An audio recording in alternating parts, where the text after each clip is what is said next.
Be sure to read and follow the safety guidelines to protect your computer from potential damage and ensure your personal safety. For more information about safety guidelines, see the owner's manual at dell.com/support.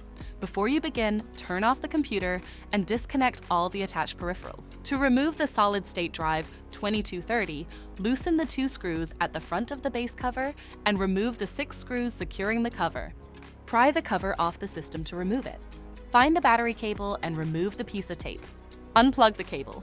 Identify the solid-state drive and remove the 2 screws. Unlatch and lift the drive out of the system. To reinstall the solid-state drive, place it back in the system. Relatch and install the 2 screws to secure the drive. Reconnect the battery cable and reattach the piece of tape. Place the base cover back on the system and secure it with the 8 screws. For more information about your Dell system, visit dell.com/support.